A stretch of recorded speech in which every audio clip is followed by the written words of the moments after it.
ওটার জন্য কি লাগবে মানে স্যার আপনাদের কিভাবে ওইটাতে ইয়ে করবেন? ওই যে আমাদেরকে যদি বীজটা এনে দেয় ডেভেলপ করে দেয়। ভিতরের রোডগুলো হচ্ছে 40 ফিট থাকে স্যার, আর হচ্ছে ওই ফ্রন্টের চারিদিকেও লাগাবে। মানে যখন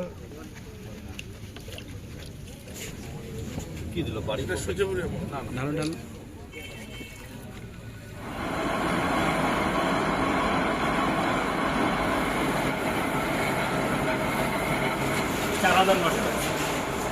এই নতুন যে বিসিকটি, এটির লক্ষ্য হচ্ছে খাদ্য প্রক্রিয়াজাতকরণ শিল্প হবে এখানে।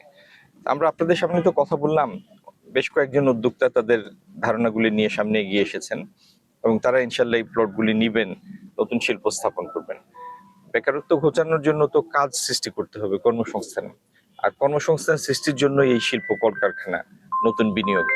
তো এই প্রক্রিয়া ইনশাল্লাহ এটি 50 একরের একটি শিল্প পার্ক, তার মানে 150 বিঘা, এবং প্লটের সংখ্যা হবে 251টি।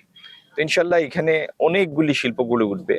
কেউ কেউ হয়তো 2টা 3টা 4টা প্লট নিয়ে একটা শিল্প করবেন, অনেকগুলি শিল্প গড়ে উঠবে এবং আমরা আশাবাদী যে বেশ কয়েক হাজার লোকের কর্মসংস্থান সৃষ্টি হবে। 25,000 লোকের কর্মসংস্থান সৃষ্টি হবে এইখানে, এই শিল্প পার্ক থেকে। এটা তো একটি পর্যায়ে। এটির সম্ভাবনার মানে এটির সাফল্যের উপর ভিত্তি করে প্রয়োজনে এরকম আরো শিল্পনগরী আমরা তৈরি করব, যাতে দ্রুত কর্মসংস্থান সৃষ্টি হয়। আপনারা জানেন এই সরকারের একটা প্রায়োরিটি হচ্ছে, অগ্রাধিকার হচ্ছে যে আগামী দিনে আমাদের যারা যে জনগোষ্ঠী, তাকে স্কিল একটা ম্যান পাওয়ারে কনভার্ট করে কর্মসংস্থান সৃষ্টি করা এবং আমাদের যে এক্সিস্টিং ম্যান পাওয়ার সেটার মধ্যে স্কিলনেস ডেভেলপ করা। তো সেই উদ্দেশ্য নিয়ে আমরা এগিয়ে চলেছি। তার একটা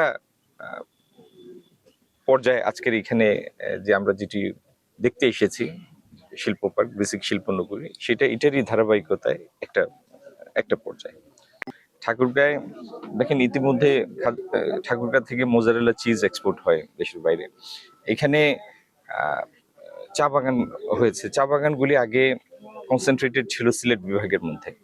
এখানে ভিন্ন পরিবেশ, এগুলি তো টিলা না, ফ্ল্যাট ভূমি, তার মধ্যে বেশ কতগুলি চা বাগান ডেভেলপ করেছে। এবং আমরা যে দুইজন চা বাগানের সাথে জড়িত শিল্প উদ্যোক্তাদের সাথে কথা বললাম, একজন বছরে 9 লাখ কেজি প্রসেস করেন, আরেকজন করেন 10 লাখ কেজি এবং বাইরে রপ্তানি করেন।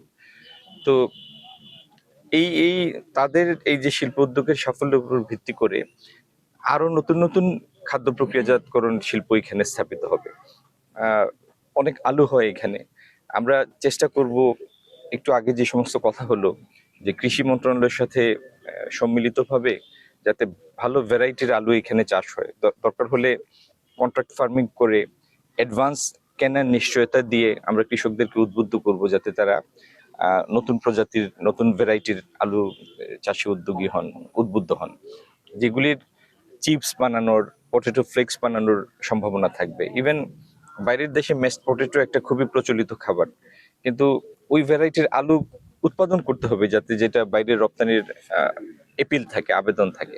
তো এই লক্ষ্য নিয়ে আমরা একটা সমন্বিত কার্যক্রম গড়ে তুলবো, যাতে আলুর উপর ভিত্তি করেও একাধিক শিল্প প্রতিষ্ঠান এখানে গড়ে ওঠে। আর আপনারা জানেন যতগুলি কোল্ড স্টোরেজ আমাদের এখানে, গত 2 বছর যাবৎ প্রায় 1,15,00,000 টন আলু উৎপাদন হয়েছে বাংলাদেশে, এই বছরও গত বছরও, এবং এর একটা বড় অংশ উদ্বৃত্ত, যেহেতু রপ্তানি হয় না।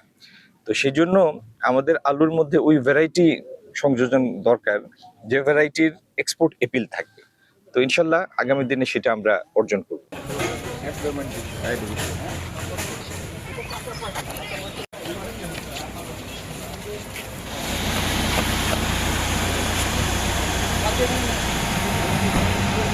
Thank you.